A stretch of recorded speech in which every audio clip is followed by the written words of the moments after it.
Hi guys. So this is super weird, right? But we're gonna figure it out. Here is the first video that I'm recording for this class. I'm joined by Scrapple, who's a beautiful baby boy, and I love him so much.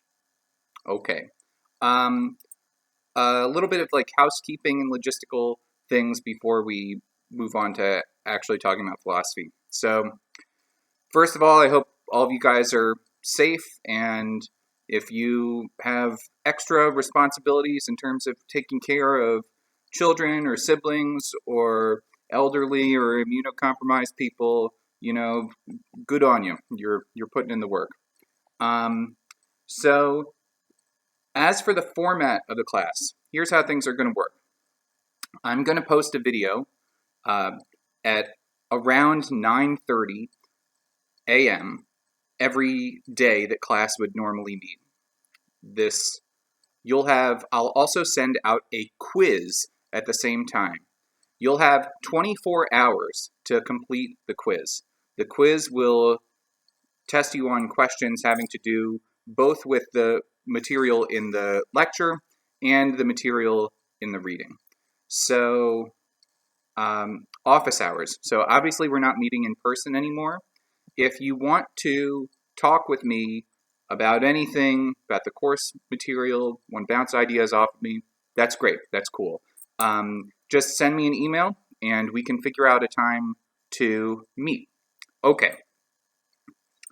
I think that's everything, but I don't know. If I remember anything else, I'll send it to you in email. Okay. So let's talk about Friedman. Here is a bit of background. So, one approach to business ethics, which we've taken in the first few weeks of class, was to sort of take a general moral theory, like utilitarianism, or rights theory, or Rawls's theory of justice, or Anderson's egalitarianism, and try to apply it to moral questions involving business. Another approach is to try to come up with a sort of specialized or local moral theory, a moral theory that really just applies in the business context. And one way to do this that has gotten a lot of traction or has been really appealing to people is to ask, what are businesses for? In whose interest should a business be run? Okay, so last time we talked about Stakeholder Theory. And stockholder theorists say that businesses should be run in the interests of their stockholders, in the interests of their owners. Oh, hello, sweet boy. Hello, beautiful little man. I love you. Okay. And we looked in particular at Milton Friedman's defense of stockholder theory. According to Friedman, the executive at a business is morally obligated to maximize shareholder profits within the bounds of the law and ethical custom. There's a wrinkle there, which is that maybe the stockholders actually want the executives at a firm to do things other than maximize profits, but let's set that aside for now. So Friedman makes some good observations. One point that he makes, which is correct, is that things that are sort of superficially charitable or altruistic are often in a business's long-term financial interests because they make for good PR, or they allow the business to hire new talent that they wouldn't otherwise have access to. So we talked about CVS banning cigarette sales, and that was probably in CVS's interest because they were no longer making a ton of money off of selling cigarettes, but they were able to sort of spin it into this charitable thing. Or Disney donating a portion of the ticket sales from Black Panther to educational charities, or Merck, the pharmaceutical company, investing in treatment for river blindness. So Friedman is correct that often what appears charitable at first, what appears altruistic or other-serving, is often in a business's long-term financial interests. Friedman also points out correctly, I think, that CEOs aren't accountable to the public yes, hello, sweet boy. Yes, I see you. CEOs aren't accountable to the public in the same way that the government is. So if we want some decision to be made in a really accountable way, or if we want some social service to be provided in a really accountable way, then we might not want CEOs to be or private enterprises to be responsible for administering those social services. Okay, so or making those decisions. So Friedman gets some things importantly right. We can learn from him, but Friedman's theory, as it stands, just can't be correct. So one logical consequence of Friedman's theory is that if slavery, for example, is legal and ethically customary and profitable in a society, then it's okay to enslave people. In fact, the managers of a business might be morally obligated to enslave people if it's going to maximize shareholder profit. But of course, nobody's morally obligated to enslave anyone. Slavery's wrong. You can't enslave people. So if Friedman's theory says that we have to enslave people, Friedman's theory is wrong. Similarly, in one of the classes we talked about IBM and Volkswagen working for the government in Nazi Germany. So even if it's profitable for Volkswagen to make military vehicles for the Nazi government, or for IBM to provide calculating machines or business machines of some sort or other to the Nazi government, they shouldn't do it because helping Nazis is wrong. You shouldn't do it. Okay. So Friedman's theory, as it stands, can't be right. So if Stakeholder Theory, at least in the form defended by Friedman, is wrong, then what are the alternatives? Well, the most widely discussed alternative is Stakeholder Theory. And stakeholder theorists say that businesses should be run in the interests of all of their stakeholders, not just their stockholders. Now, a stakeholder, oh yes, hello, sweet boy. A stakeholder is a technical term, or it's a sort of piece of jargon, although it's become a kind of common currency. I suppose people use the word stakeholder pretty often these days. But the idea is that the stakeholders are a larger group than just the stockholders. Stockholders are people who partially own a business. Stakeholders are people who have a stake in how a firm is run. People who are in a position to be harmed or benefited, whose rights can be respected or violated by the actions of a firm. So that's going to include stockholders, but it's also going to include the suppliers for a business, the customers for a business, the workers and management at the business, and people living in the community that the firm operates in. So the bakery around the corner from me has a bunch of stakeholders. They're the people who work for the business, the people who own the business, the people who sell the business wheat, the people who shop at the business, but also me, because I am in a position to be affected by how this bakery operates, even if I'm not a customer of theirs. So there's one wrinkle here, which is that Freeman says that we might define stakeholder more broadly to include the competitors for a business, but that would raise some problems for stakeholder theory, which I think he just sort of sets aside for the purposes of this paper. So the stakeholders at a business include stockholders, but also suppliers, customers, workers, management, and members of the local community. Okay. So why believe stakeholder theory? Why believe that a firm should be run in the interest not just of the stockholders, but also in the interest of these other groups?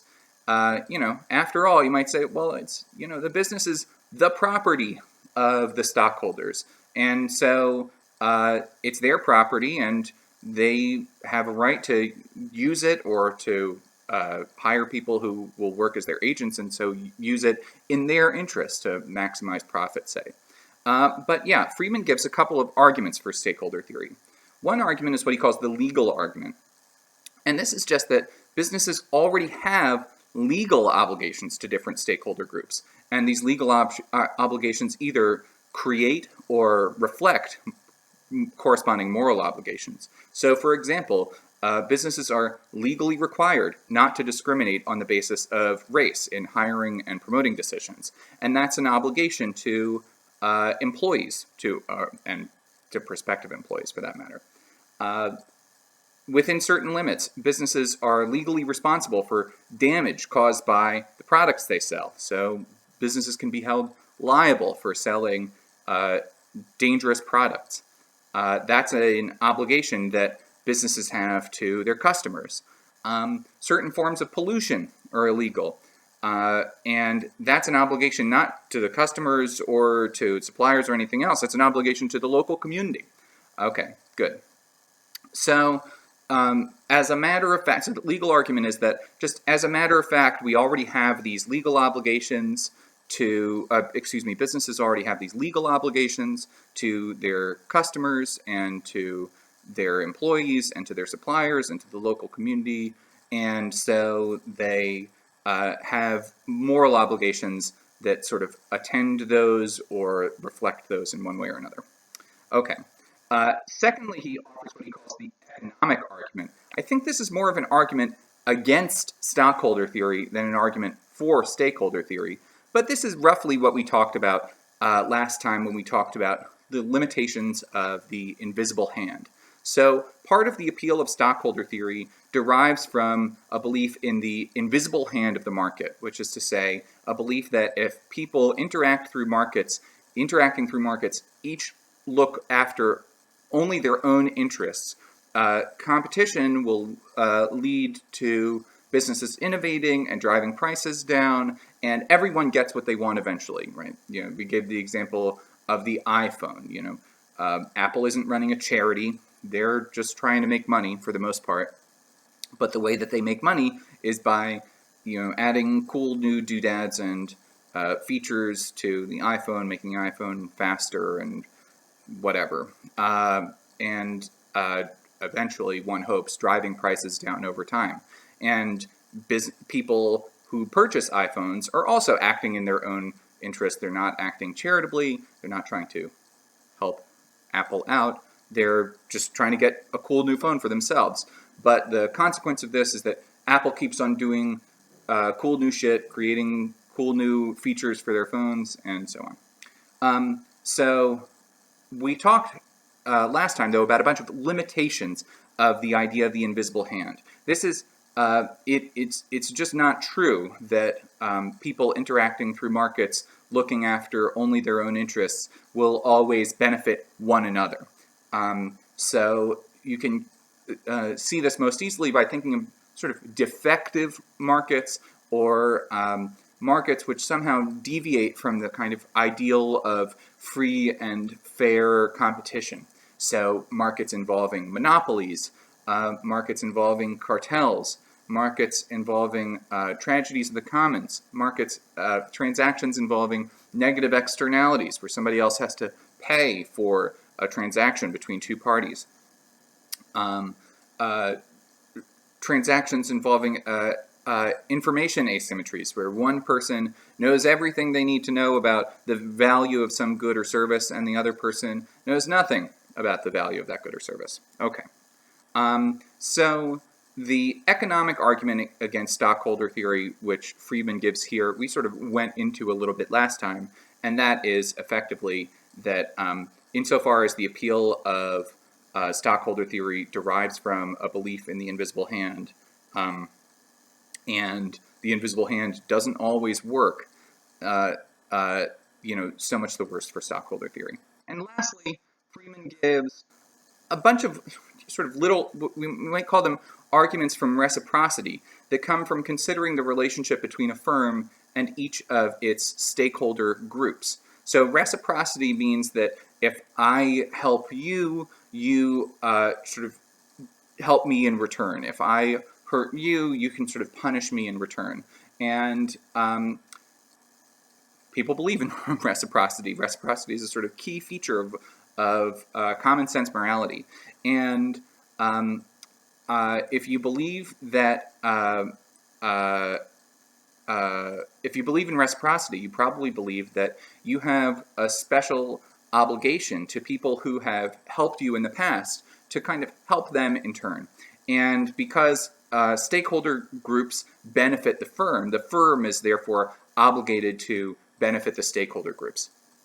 And you can see this by looking kind of at each stakeholder group individually, right? So the local community gives the firm the right to use the space and to rent or purchase space for whatever the business is. Customers obviously sustain a business by keeping it funded. Suppliers sustain a business by supplying it.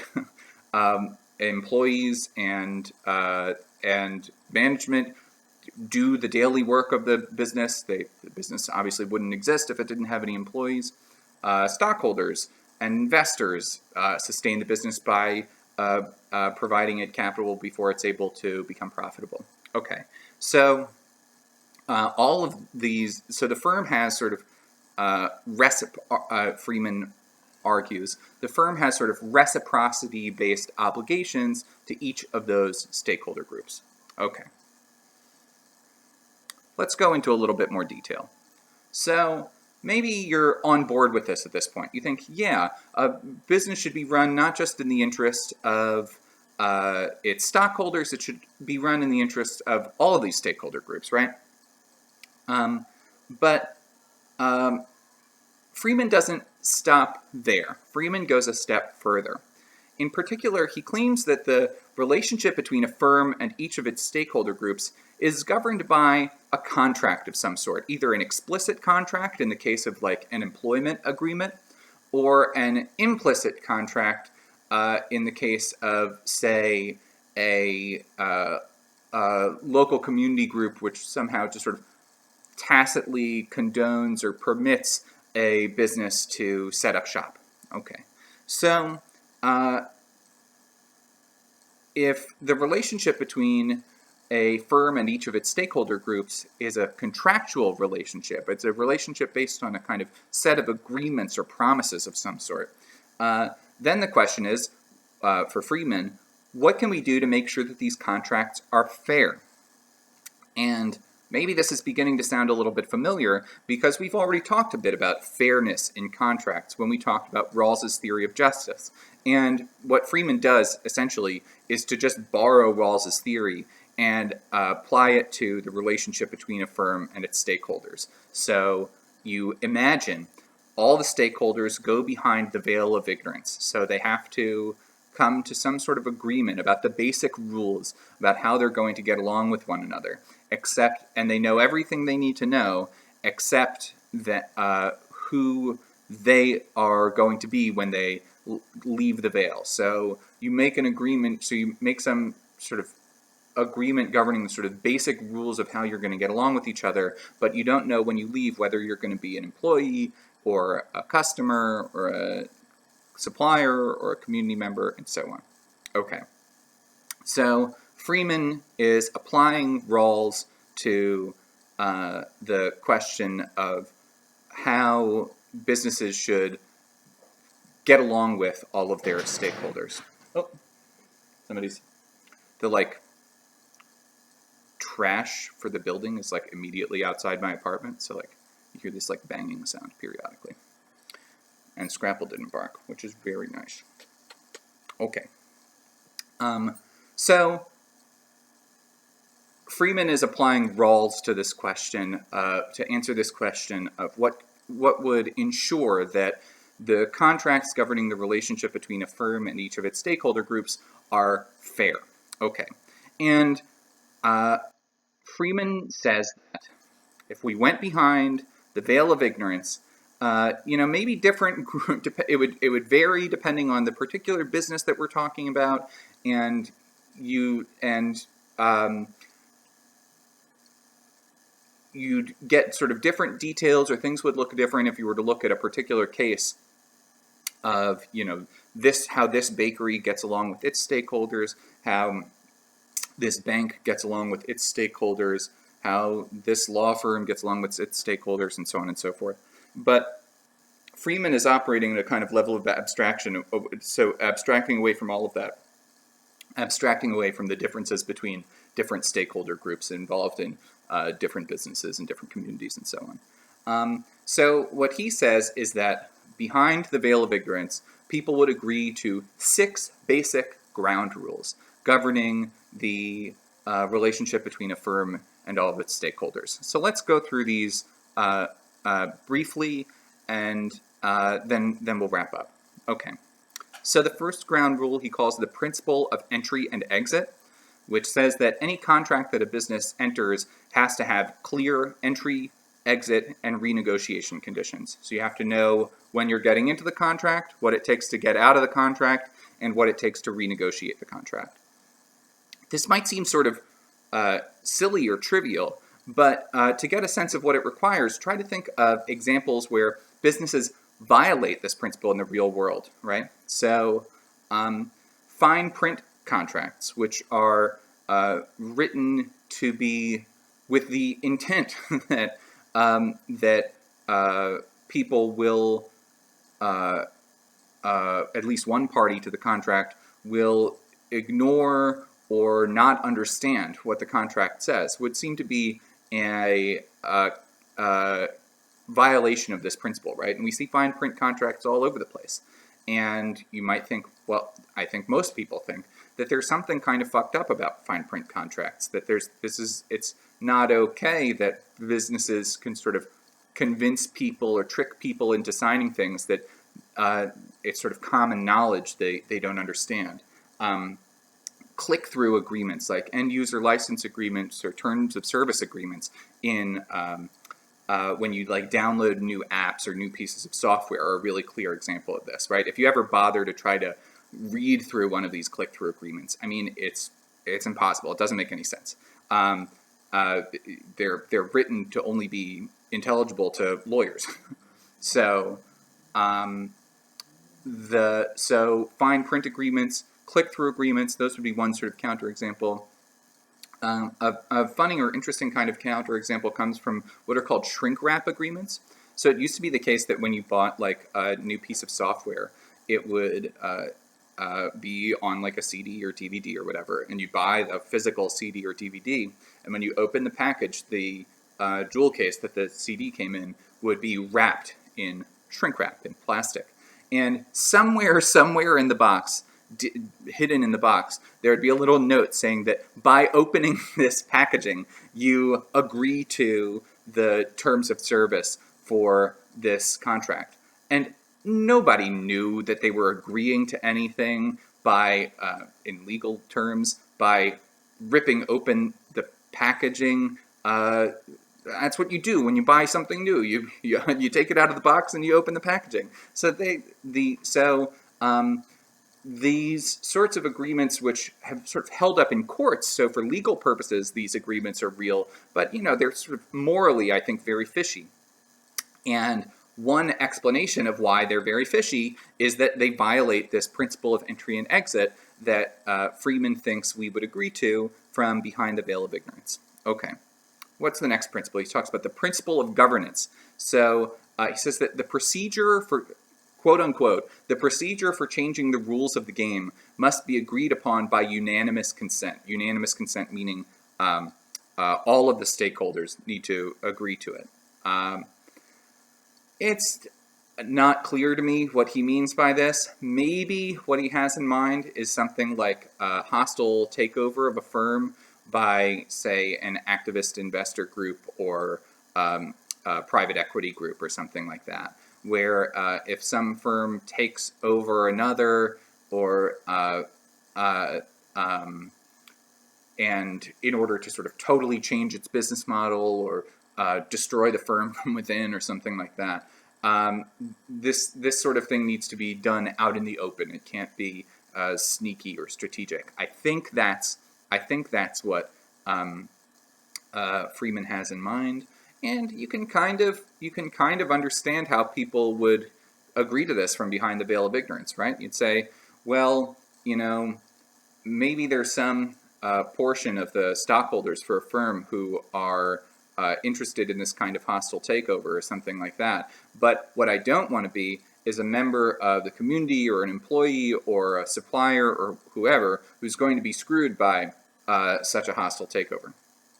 So I want to write into the rules that this sort of thing isn't going to happen. I think that's what Friedman has in mind. Okay, continuing on. So we've got the principle of entry and exit, the principle of governance. Third is the principle of externalities, which we've talked about in some form or other. We've talked about externalities a fair amount in this class already.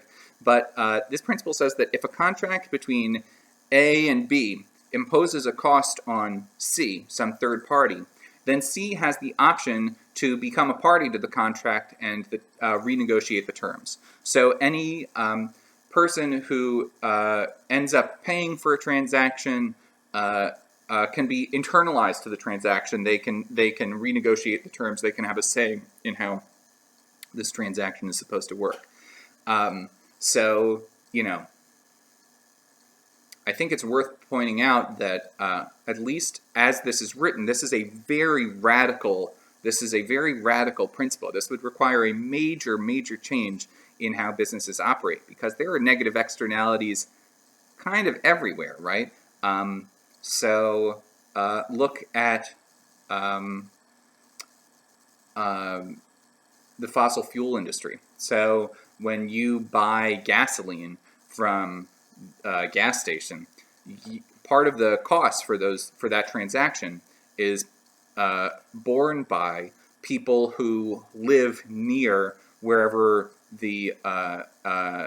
that gasoline was refined or the oil was initially dug out of the ground. So that means that when you there's a negative externality which is paid environmental costs by people who live near oil wells, and for that matter, really by everybody, in the form of global warming. But if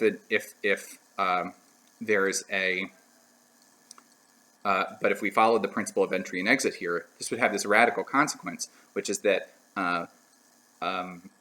if I buy gasoline from somebody, then the entire world could become a party to that contract and could renegotiate it. So that's worth bearing in mind. Okay. Continuing on, there's the principle of contracting costs. He says all parties to the contract, that's to say to any contract, I suppose, between a firm and its stakeholders, must share in the cost of contracting. I'm not entirely sure what he has in mind here, but maybe he's thinking very literally about transaction costs. So there's it takes time for a supplier and a firm to work out an agreement, to make some sort of to figure out how you're going to purchase things, for how the firm is going to purchase things from a supplier. Maybe the thought is that the costs of that time and effort need to be borne by both parties. So, this is a bit of an aside, but it was something I was thinking of recently. Like, I was talking with some friends who are big into the philosophy of education and have sort of radical beliefs about schools and how schools should be reformed or maybe annihilated. And one of the things that came up in that conversation was that universities end up serving as a kind of credentialing function that employers benefit from, right? So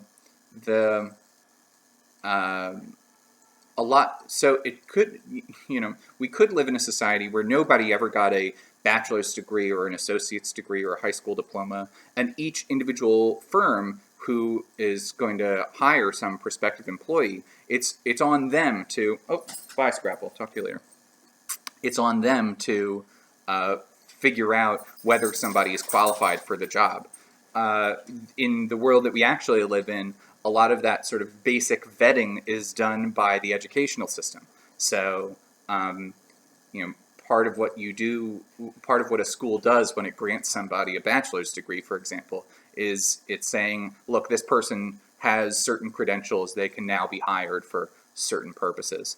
I I wonder whether a consequence, I'm thinking out loud here, but I wonder whether a consequence of the principle of contracting costs would be that the credentialing function, which is in the actual world paid for by universities effectively, whether that credentialing function would have to be sort of paid for by the firm itself.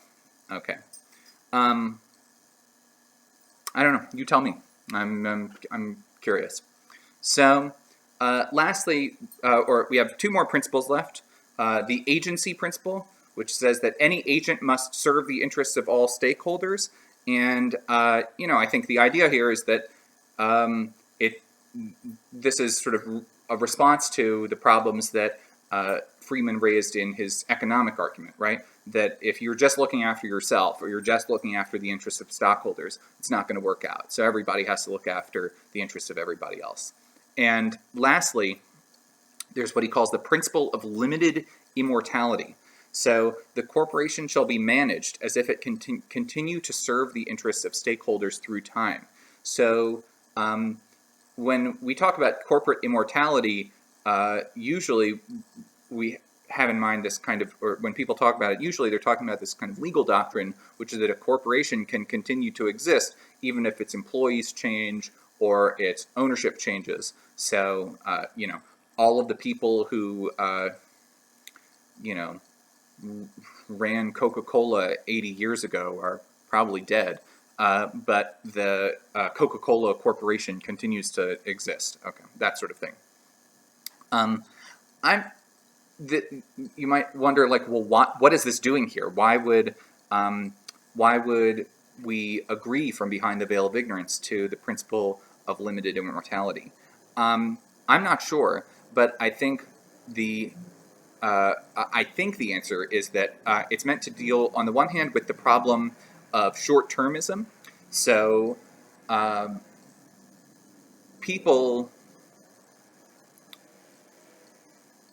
management at a firm can sometimes do things which will benefit the firm in the very short run.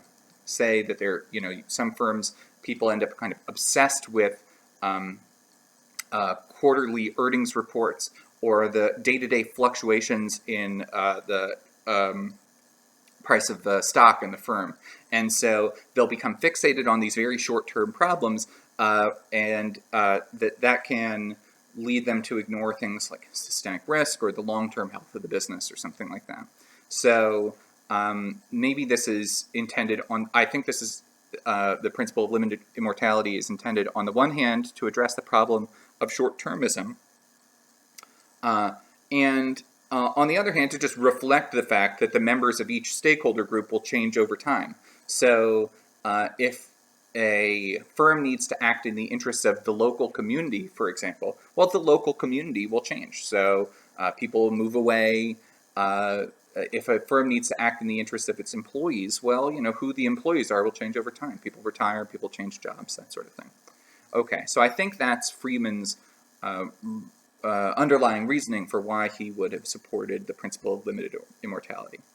Okay, so those are your six principles that at least Freeman claims people would agree to, stakeholders would agree to, if they went behind the veil of ignorance and tried to come up with the sort of basic rules governing how a firm would get along with its various stakeholders.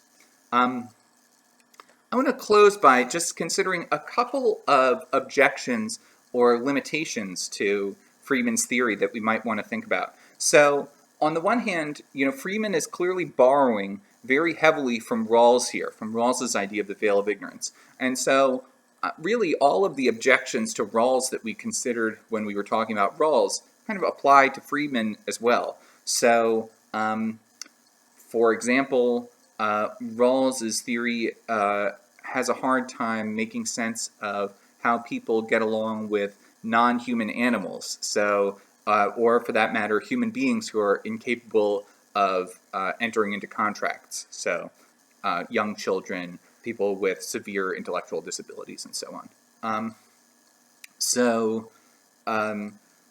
We can't model our relationships with non-human animals in contractual terms, and we can't model our relationships with babies and severely intellectually disabled adults in contractual terms. So this kind of contractual approach to understanding our relationships with different stakeholders is going to have some limitations for that reason. There are also questions about how you could possibly know what goes on behind the veil of ignorance, or what people would agree to from behind the veil of ignorance, right? It's a very weird counterfactual to consider. Well, what sorts of agreements would you make if you didn't know your own location in society? It's, to some extent, you want to say, like, huh?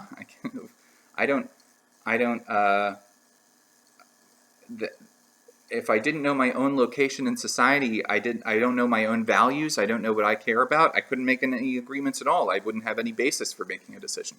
Okay. And lastly, there's the question of, well, Rawls thinks people would reject utilitarianism, that they would opt for this maximin strategy of trying to benefit the least well-off members of a society to prevent people from being sort of ruthlessly exploited, and or to prevent people from being ruthlessly exploited in one way or another, and by inequality in the society. But you might say, well, but isn't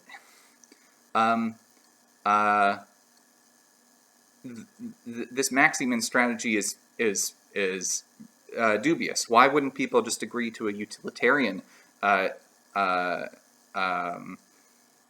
decision-making procedure from behind the veil of ignorance? Why wouldn't they try to do what works out in the overall best interest of everybody, rather than only taking, really just focusing on the least well-off members of society? You know, like, what about everybody else? Okay, so all of those problems that we dealt with when we were talking about Rawls are going to come up again when we're talking about Freeman. And the second problem, I'm not sure this is a problem, but it's just sort of worth thinking about. It's unclear to me how Freeman's theory would deal with businesses that shouldn't exist in the first place. So, of course, it's controversial what businesses those are, but maybe you think that private prison corporations shouldn't exist because their profit motive once leads them to lobby for and mobilize for a society that has as many prisoners as possible. Maybe you think that private mercenary corporations shouldn't exist because they're war profiteers, and you don't want people profiting off of war. They want as much war as possible, and everybody else wants as little war as possible. Maybe you think that revenge porn websites where people share embarrassing nude photos and videos of their former lovers, maybe you think that these sorts of businesses shouldn't exist. Okay, so then ask yourself, well, how does Freeman's theory apply to businesses that shouldn't exist in the first place? And these are some possible sort of candidates for businesses that should never have existed in the first place. I mean, it's a little odd to say, well, the owners for the business and the workers and everybody in the local community should kind of get together behind the veil of ignorance and work things out. I mean, maybe they'd work things out. Maybe they'd find a way to work things out one way or the other. But you'd want to say, well, those are the sort of the best decisions that the business could make, kind of in the circumstances or given the fact that the business exists. But really, the best decision the business could make is to just not exist at all, to just go out of business, to stop operating, to close up shop. I am not sure. I genuinely don't know. Okay, that is it for our first video. I hope this wasn't too painful. Please go follow Scrapple the dog on Instagram at Don't Eat Scrapple. He's a very good boy. And let me know by email if you have any trouble accessing these videos. Well, that's a bit of a contradiction there. Or finding the quiz or filling out the quizzes or anything like that. Okay, there you go. Stay safe. Until next time.